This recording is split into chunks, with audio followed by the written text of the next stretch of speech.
konspirasi malam yang baik. Kenapa? Karena hari ini kita kedatangan yang sudah kita nantikan itu pakar metafisika. Jadi di konten mistis kita kali ini malam ini. Nah, jadi perkenalkan ini namanya adalah Tony Susanto. Nah, sebelum saya memulai pertanyaannya nih ya, nanti kita akan bertanya di seputar apa Bro Dodi? Yang kemarin ya menjadi concern apa itu? Tentang tentang kematian. Ya, kemarin masih ada beberapa pertanyaan yang masih dari spekulasi kita ya. Jadi kita perlu ahli dari metafisika untuk bertanya.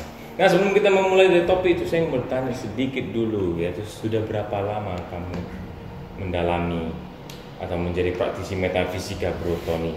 21 tahun. Kalau saya tidak salah, berarti baru 21 tahun. Ya, baru ya. Kalau saya itu kita awal tahun 2000 itu. Ya kan? Nah, oke, kita langsung saja ke pertanyaan pertama menjadi concern di dunia kematian. Apakah kematian itu akan kita sebagai personal ya, akankah mendapatkan pertanda-pertanda kematian? Enggak semuanya, ada yang ya, ada yang tidak dapat tandanya. Maksudnya seperti gimana itu? Seperti kalau kata orang itu kayak buang tabiat gitu ya, pertanda begitu. Iya, seperti itu. Ya, bisa jadi. Bisa jadi.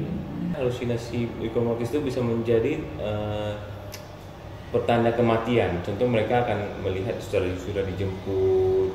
Itu gimana itu? Bisa terjadi. Apakah itu cuma halusinasi atau gimana? Apa memang pertanda sebenarnya? Ya. Coba silakan dijawab dari sisi metafisika. Ya, kalau dijemput ada juga yang dijemput, ada yang enggak. Kalau kebanyakan sih nggak dijemput. Kalau memang udah dijemput, mungkin kayak contohnya kecelakaan langsung mati kan, itu bukan nggak dijemput.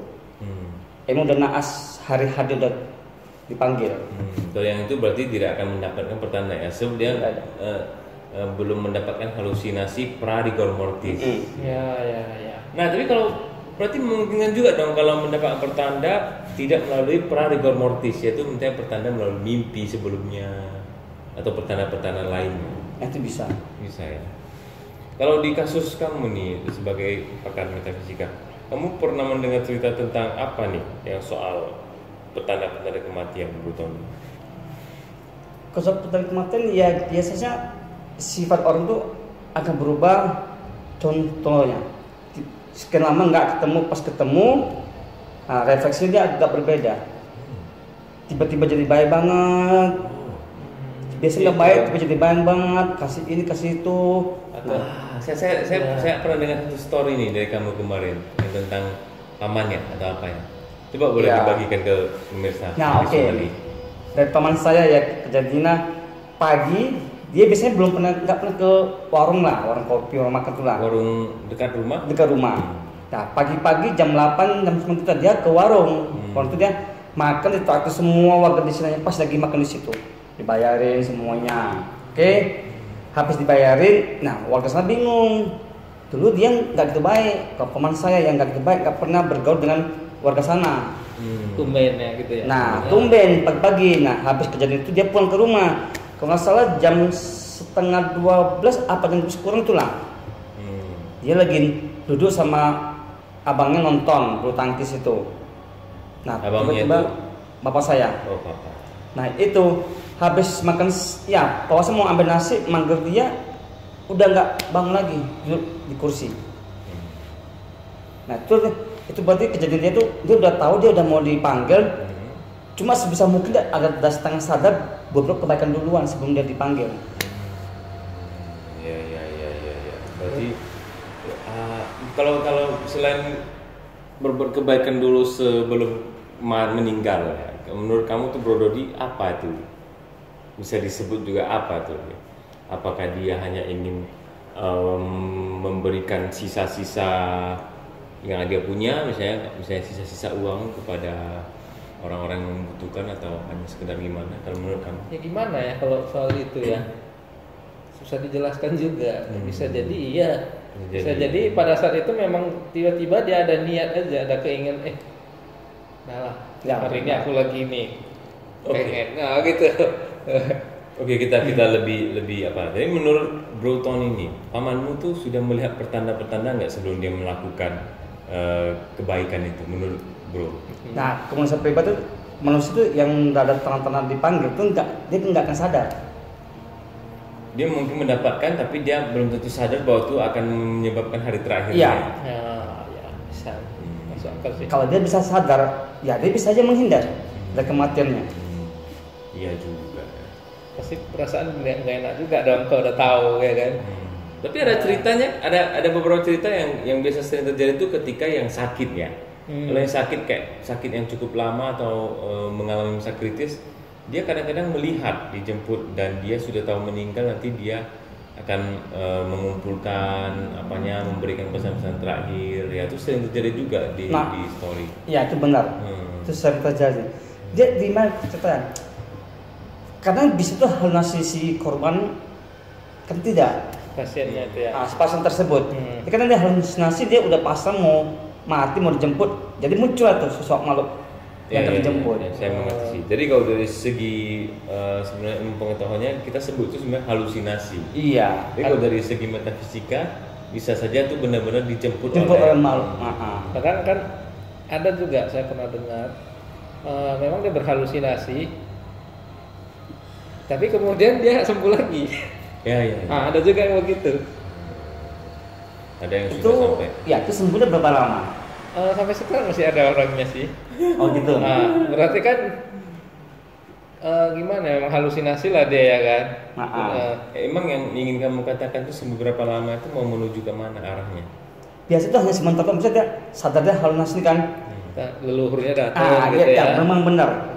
Biasanya dia pas mau dijemput, dia ada sosok dikasih peringatan, ada gimana masa agak contoh dia halusinasi, oke? Tapi dia hidup lagi, itu karena semangat dia masih belum mau dijemput. Dia punya semangat untuk sembuh ya, hidup dan sembuh. Itu berhubungan dengan apa nggak sih? Kita jangan ke agama dulu ya, kita yang bilang karma dan sebagainya.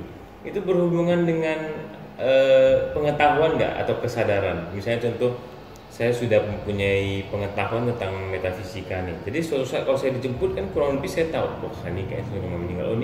Nah gini, saya belum mau nih, atau saya meminta izin untuk hidup lagi. Itu bisa termasuk nggak bagian dari semangat itu, ilmu kita, atau gimana? Kalau dari ilmu kita sih bisa juga ya. Cuma itu nggak bisa panjang. Memang sudah.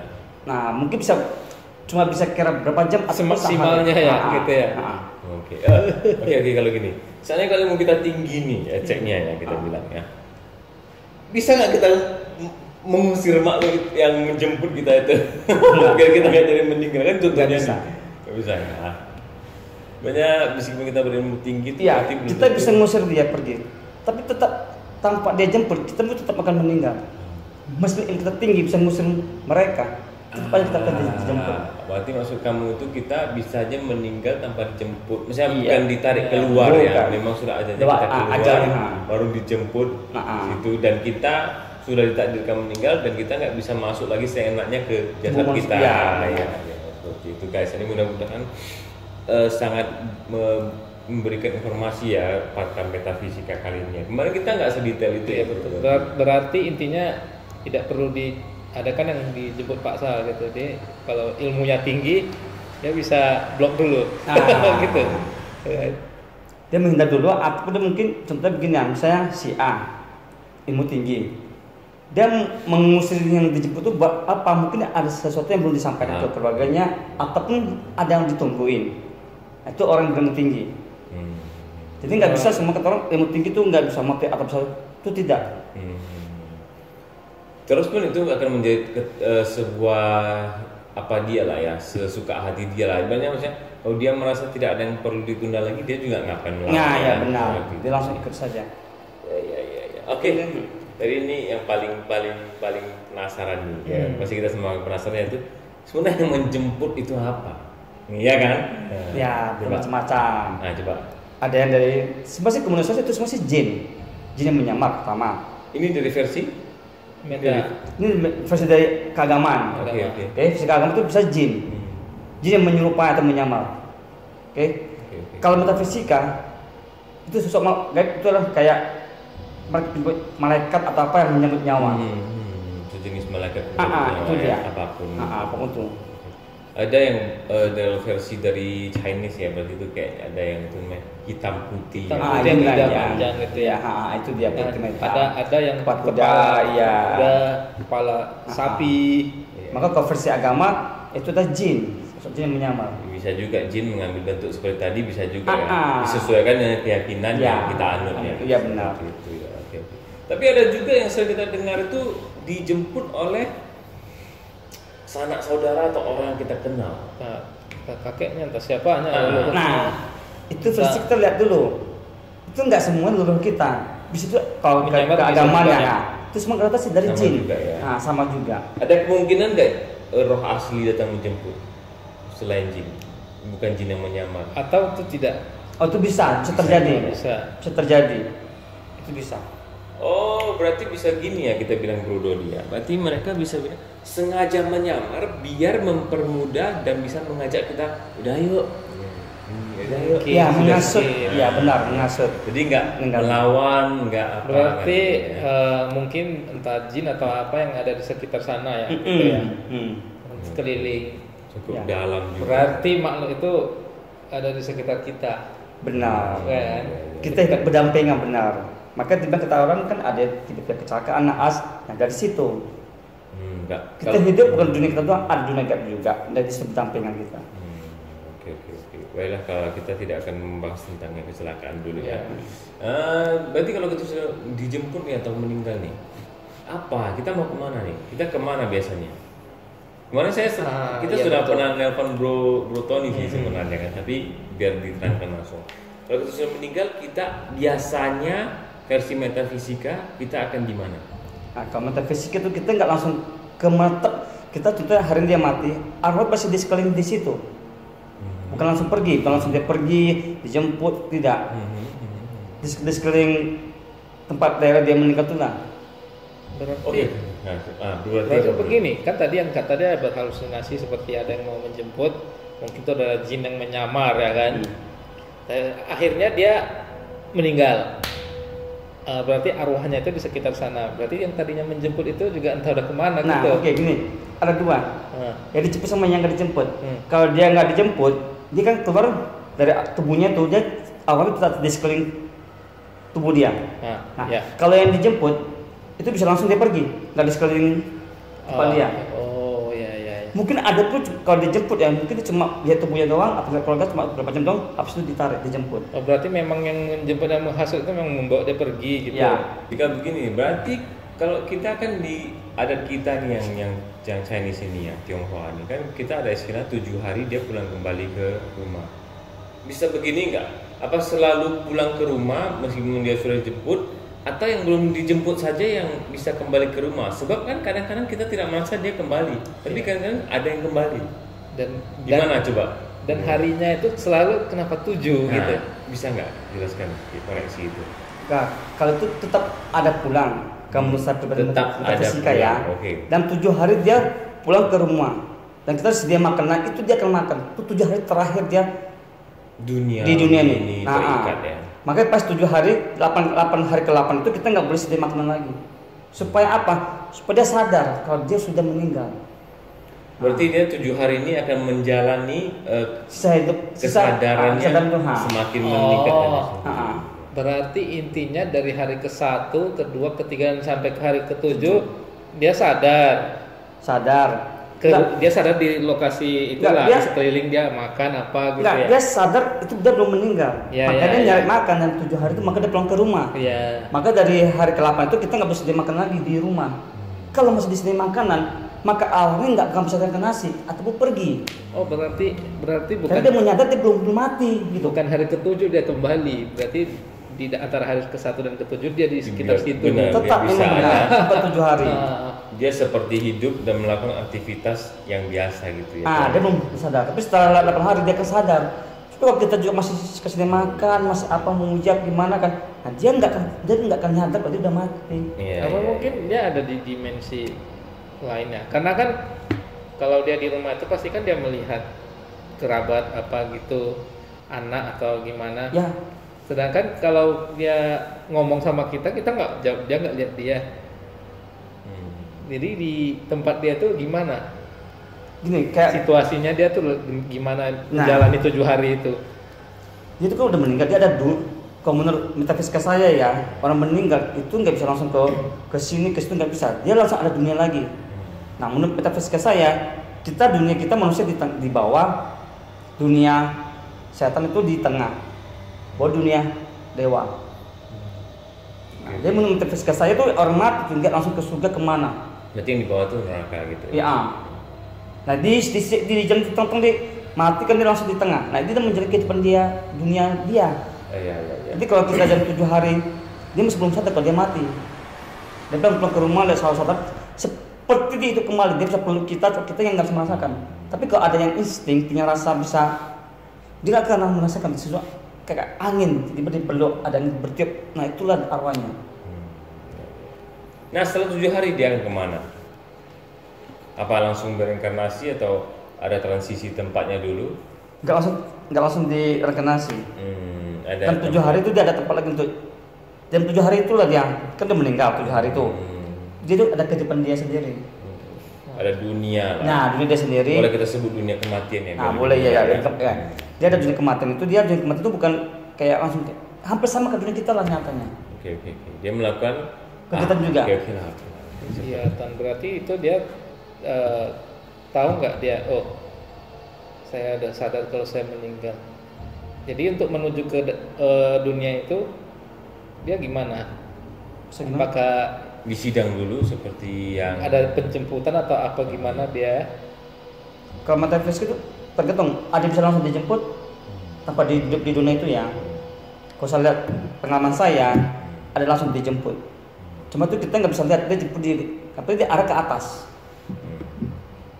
Nah itu habis itu kita nggak bisa lihat lagi. Itu menurut saya pribadi pengetahuan saya, dia sempat ada yang baik itu langsung ditarik ke atas. Cuma kan nggak tahu dia di atas tuh buat langsung direinkarnasi apa tidak. Makanya kita ada tradisi Tionghoa tuh kita terus memberikan bakar-bakaran seperti duit, baju dan sebagainya itu berarti mereka betul-betul membutuhkannya di sana ya. Nah kalau tradisi sih sebenarnya sih kalau metafisika saya nggak semuanya dapat, nggak semuanya apa di situ, nggak semuanya. Tapi bisa kemungkinan dapat. Bisa kita dapat. Yang seharusnya kita perlu bakar itu menurut dari versi metafisika Bruton ini apa saja? Nah, menurut saya pribadi ya. Soalnya kan sering apa yang dibakar apa aja bro. Ya, benar itu banyak. Itu kalau menurut saya metafisika yang diutamakan Emas, uang, perak, baju, sepatu, bahkan sekarang ada melupa itulah yang diutamakan. banyak lah, ada Duit Lamborghini. Ya, duit kertas itulah yang itu termasuk bukan duit kayak dolar tuh ya, bukan bentuk uangnya, bukan ya. Duit dolar ya guys ya. Bukan duit ya. Yang dia duit yang kertas buat sembahyang. Nah, itu bisa. Lamborghini nggak bisa. Itu nggak mungkin. Itu udah imajinasi manusia yang lebih ikuti tren lah gitu ibaratnya lah. Oke, pertanyaan simpel. Kenapa tidak bisa dan yang itu bisa? Kenapa? Nah, secara logika kita mikir ya, nggak ada main istilah, logika. Contohnya kamu bakar pesawat, mobil. Emang di situ sudah ada zaman mobil. Nah, kalau uang udah pasti pakai. Nasi makan kan sama, orang meninggal sembah makan dia makan. Kalau mobil kita bakar ke situ, di mana zaman itu ada mobil, ada jalan. Kalau saya menangkap dari kata-kata Bruton ya, berarti dia kalau di zaman itu di tempat itu dia zaman apa? Zaman modern? Apa Ya. zaman kuno? Zaman kuno. Pasti zaman kuno. Makanya kebanyakan kita dipakai pakaian yang sederhana atau pakaian adat tradisional zaman dulu ya. Ya. Oke. Maka semua kan ikut tradisional yang dulu kan, ya itu. Oke. Nah sekarang tradisional yang baru, modern, pesawat apa dibakar, pembantu itu tidak ada. Pembantu. Zaman kuno nggak boleh juga. Tidak ada namanya. Kalau pembantu berarti intinya gini, kalau menurut saya lihat dari anggapan dari ini yang Bro Pon. Kalau pembantu dibakar di sana, kalikanlah satu keluarga itu 2 atau 4 pembantu ya makin banyak lah. Pengeluaran. ini di sana Maka penduduknya. sebab- Oh iya. Maka sebab Kan? kita kalau bakar pembantu itu nggak ada di sana. Berarti kalau bakar kuda pun nggak bakar Nggak, di sana, nggak, kuda di sana. nggak, Gitu. Oke. Setiap tahun Hanya cuma, bakar, nah manusia sekarang doang berpikiran seperti orang mati dianggap terus masih hidup seperti dunia nyata dunia kita. Nah, maka orang dia dulu mati kena tabrak pak atau punya apa contohnya dia meninggal karena dia punya rumah, punya mobil, oh dia udah meninggal, bakar rumah dia. Seorang orang tuh menganggap dia masih dunia nyata dunia kita. Oke. Nah, next adalah kita akan tanya sebenarnya di sana itu seperti apa dan apa rule-nya. Ya, setahu Bro Tony. Kalau tidak tahu nggak apa-apa sih, atau memang nggak. Maksud gimana? Seperti apa dunia itu kurang lebih? Apakah mirip samanya saja dengan dunia kita? Apa seperti kuno zaman Mandarin Tionghoa pendekar jurus itu zaman dulu film-film itu? Apa gimana dan rule-nya seperti apa kurang lebih? Ya kalau semisal kurang lebih gimana ya? apakah ada kayak tempat tinggal juga, ada apa di sana hanya jalan sana sini gitu. Apa seperti tempat penampungan umum, ya kan? Dia seperti dunia mistis apa dunia apa? Contoh dunia apa? Yang lebih gampang. Dunia zaman dulu. Dia gini. Kalau orang mati dia ke dunia zaman dulu pun nggak dulu banget sih, nggak dulu zaman dinasti itu ya. Kan ada dinasti Tang, dari siapa tuh nggak lebih tinggi lagi dari situ. Peraturannya juga sama seperti dunia lah, ada rajanya atau ada Iya ada. Ada polisinya, ada apa gitu. Next saya akan langsung ke inti yang paling banyak menjadi pertanyaan, sebab ini dilakukan secara nyata. Kalau yang tadi kan agak-agak mitos dan sebagainya, ini betul-betul dilakukan secara nyata, yaitu ritual kematian. Iya kan Bro Dodi kan? Iya. Nah, lebih sering kalau kita bicara tentang adat kita ini yang Chinese Tionghoa ini, kita ritual kematiannya menggunakan apa Bro Dodi? Pendeta Tao. Sebutannya? Bisa disebut Saikong gitu. Ya, sebenarnya Saikong. Menurut Bro Tony itu bagaimana tentang ini? Kita disclaimer dulu ya, ini bukan nanti akan menjadi persinggungan atau apa. Ini cuma pembahasan yang secara umum sudah dilontarkan ya. Jadi jangan menyalahkan kita secara apa, sebab kita juga sudah menampung banyak pertanyaan dari MBS Family lainnya. Ya, ini yang murni dari versi kita saja ya. Oke. Nah ini kan buat konten bukan menghina siapapun. Ya benar. Kita pribadi pengalaman kita sendiri. Ya, ini hanya pembahasan aja. Jadi nggak usah di Masukkan di hati ya. Menurut Bro Tony gimana tentang Saikong? Apakah benar-benar dibutuhkan pada ritual kematian itu? sebenarnya kalau saya metafisik itu tidak diperlukan. Kenapa? Why? Karena dia kalau udah mati kita doa seperti biasa aja. Nggak perlu di ritual tuh ritual kenapa? Tradisional, tradisi dari zaman kuno kita terbawa sampai sekarang. Tapi kalau yang punya ilmu metafisika dia akan bisa melihat. Tidak akan 100% tidak ada gunanya gitulah. Oke. Karena dari nenek moyang kita, ya harus kita ikutin semuanya, tradisi ibaratnya, sejarahnya. Oke. Bro Dodi coba tolong jelaskan nih, ritual-ritual apa saja yang kira-kira tujuannya dalam Saikong itu setahu Bro Dodi ya. Misalnya contohnya, kayaknya kan dia ada apa sih? Ada seperti apa ya Bro Dodi ya? Mengenang. Ya. Nah, terus apa lagi Bro Dodi? Mengenang, mungkin memanggil dia. Katanya memanggil dia dari istilahnya seperti memanggil dia dari neraka, diantarkan ke tempat yang lebih baik atau kita sebut surga. Ada proses seperti itu ya, sepertinya. Mungkin atau ini menuntun dia. Menuntun dia ke menuntun arah dia. dunia kematian atau gimana lah ya. Dan mungkin proses pelepasan mungkin ya, proses pelepasan ikatan lah ya, yang sudah mati ya sudah, yang hidup menjalankan hidup lebih baik ini ya. Sepertinya ada beberapa gitu ya. Menurut Bro Tony ini gimana? Apa benar seperti itu? Apa memang sama sekali ini gimana? Coba silakan mendengar. Ya itu sih gimana susah tuh tergantung dibacanya itu. Oke, kita langsung saja ke biar poinnya saja biar lebih mudah ya. Benar gak dia bisa menuntun arwah yang sudah meninggal itu ke dunia kematian? Itu dulu. Nah kalau menurut saya sih enggak. Tapi ada kemungkinan nggak, misalnya kalau seorang ahli metafisika dan kemudian berilmu dan kemudian menjadi saikong, bisa nggak dia kalau seandainya? Kita jangan sebut yang tidak berilmu dan hanya sekedar kerja ya. Kalau dia benar-benar berilmu, sebenarnya contoh mungkin saikong zaman dahulu benar-benar berilmu, bisa nggak itu? Nah itu bisa, karena dia pakai metafisika. Benar. Karena dia bisa melihat apapun, dia bisa melihat, bisa ngomong, bisa mendengar.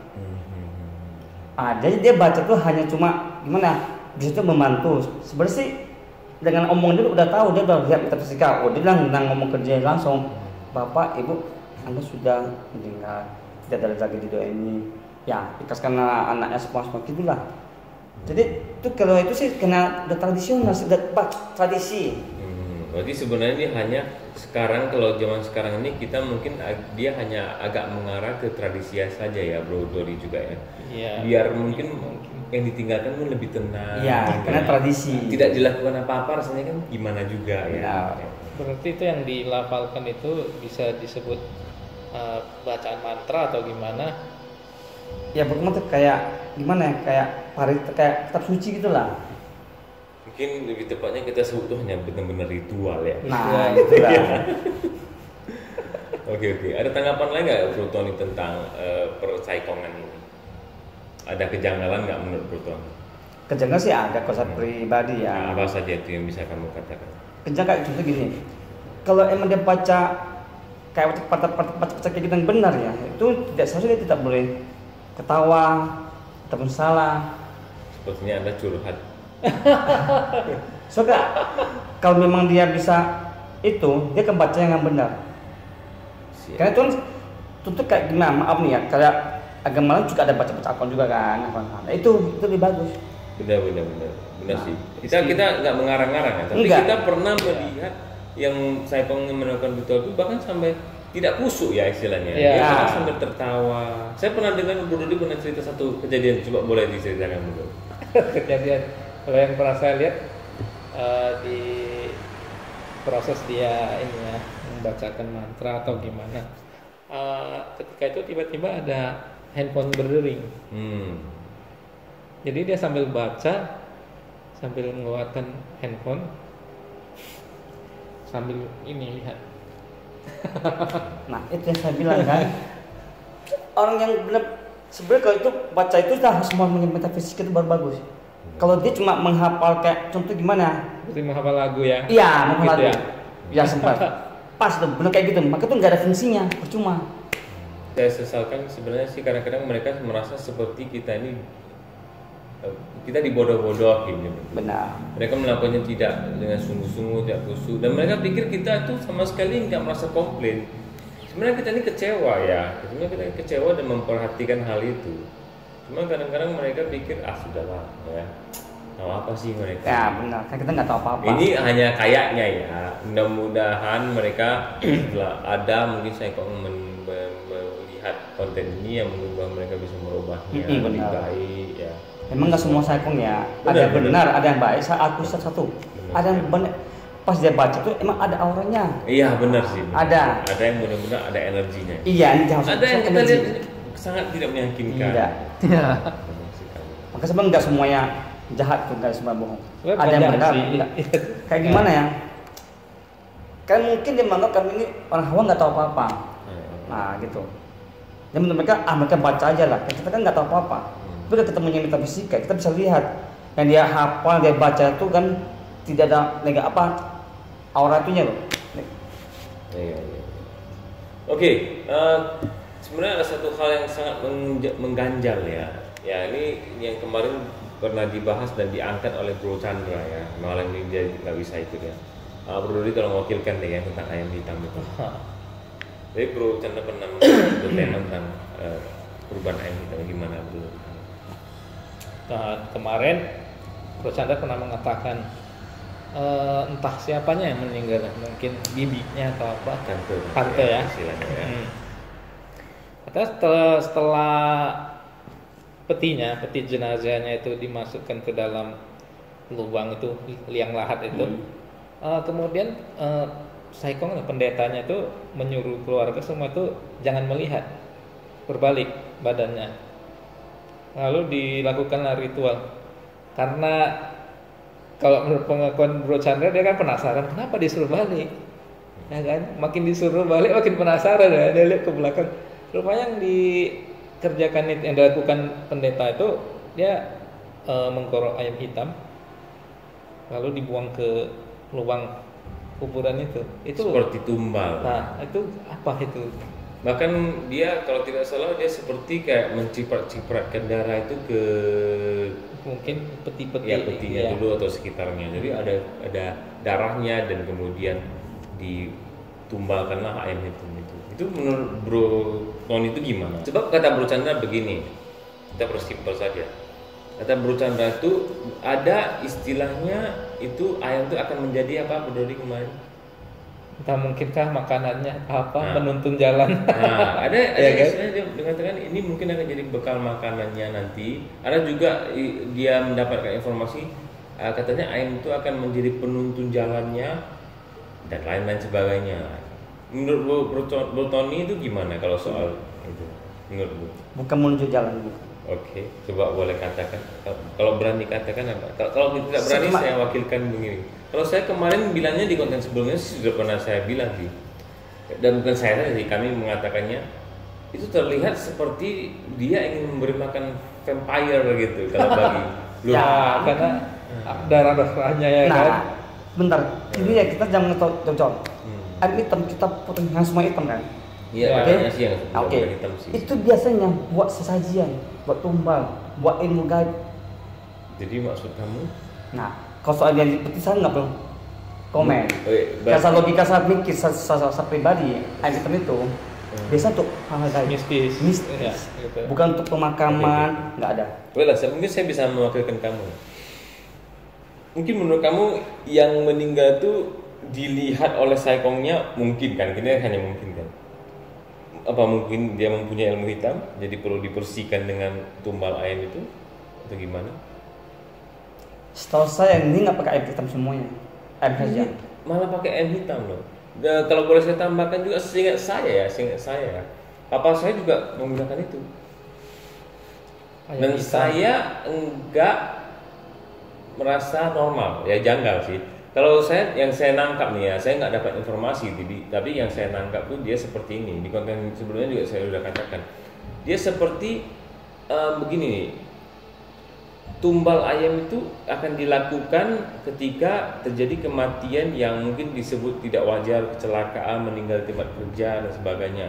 Dan ayam hitam itu akan digunakan sebagai pemikat arwah itu biar bisa ikut dan kembali ke mayatnya atau ke liang lahat itu. Kalau menurut pendapat saya, dia seperti kalau kita dalam kehidupan nyata tuh dia seperti digunakan untuk mancing ikannya. Umpan. Ini, wah, jadi dia tertarik dengan darah dan ayam itu dan dia akan mengikuti ayam itu.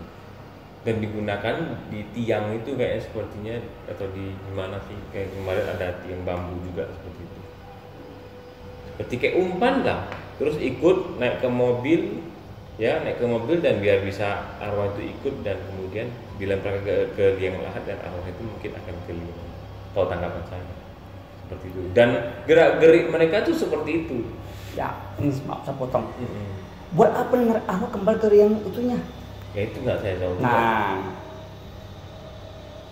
iyalah coba. Kalau secara logika kita mau sebut mister logika. Yang namanya meninggal. Kenapa? Ngapain lagi bawa ke harus meninggalkan raganya? Ini kenapa dibawa ke gitu ya? Nah itu maksud saya. Ngapain coba? Kan udah meninggal kan meninggalkan tubuhnya kan jasmaninya ditinggalin semuanya. Nah kenapa ini harus ditarik? Ya. Soalnya gini, ada satu kata kunci yaitu kenapa? Ini buat apa? Buat syarat. Syarat apa? Nah, kan? Syaratnya itu ya. Buat apa nih? Biasanya mereka kan seperti itu. Dia nggak mau mengatakan secara langsung buat apa? Buat syarat. Kalau bahasa kita coklat. Nah, apa itu? Nah, ya kan? Berarti ada suatu hal yang harus kita. Itu syarat itu tentang orang kami bilang coklat. Itu coklat mau memutus hubungan. Kalau terus kami dia takut kan si A, si B ini ABC keluarga, si A meninggal, dia harus buat coklat supaya si B nggak ikut nyusul. Nah, kalau menurut saya itu sih, kalau menurut saya pribadi itu nggak ada lah. Gitu. Oke, ya makanya. Kalau kita ambil jawaban dari Bro Tony nih ya, copot itu untuk memutuskan hubungan. Lantas yang dilakukan itu tidak ada mengarah ke situ ya, Bro ya. Seperti dia memotongnya di tempat kejadian. Terus hubungannya ngapain dia motong di tempat kejadian, terus motong di yang lain ya kan? Jadi kalau copot dan nggak di situ. Makanya kamu bilang tuh agak, kalau menurut saya copot tuh satu hal itu yang paling sering itu adalah untuk memutus hubungan ya gitu. Ya benar. Berarti agak tidak masuk di logika kan. Ya, Dan lalu, itu juga menjadi pertanyaan kita. Kenapa dia bilang semuanya balik? Ya mau potong ya potong aja. Iya. Gitu. Kenapa harus balik? Ya, yang kalau nggak tahan terserah mau balik. Yang tahan ya Ini biar nggak boleh terserah sampai gitu. disuruh balik. Katanya. Ya kita kalau secara logika ya, yang mending itu kan kesenangan keluarga kita. Wajar lah kalau kita membelakangi dia. Terus kita menghormati dia, kepergian dia, kita menghormati. Berarti ini termasuk agak memang ritual yang agak mistis ya. Ya sama sih belum pernah. Saya kau pribadi saya pakai air hitam itu bukan untuk kuburan apa, bukan itu untuk istri saya. Ya, contohnya gaib itu pakai ambil benda apa, ataupun maaf nih kayak nyantar orang apa, nah bisa pakai itu. Tapi saya belum bisa santet orang. Nah, jadi karena kita memang belum bisa mendatangkan Saikong dan kita belum bisa bertanya langsung terhadap Saikong ya, jadi apabila ada Saikong yang mendengar ini maaf saja dan semoga dia bisa memberikan komentar di kolom komentar. Soalnya Tom, saya juga punya kenal sepupu juga, orang Saikong juga. Tahu tadi kita undang. Tapi ya sudah. Saya ada. Nah, kalau dia yang baca, saya akuin punya awalnya. Kalau yang lain, maka sebenarnya ngomong yang lain tuh kayak baca kayak nyanyi lagu. Maka sebelum berani jamin nggak usah pakai dia, baca portal kita sendiri, portal masing-masing itu udah cukup menghantar almarhum. Baiklah, wah cukup menarik dan informatif dulu ya, menarik dan informatif ya. Semoga bisa menjawab beberapa dan semakin memperjelas kejanggalan yang ada di kita semua. Okay. Jadi sampai di sini dulu guys konten mistis kali ini. Jangan lupa di like, comment, share, dan jangan lupa di subscribe. Yeah. Tunggu konten seru berikutnya guys. See you.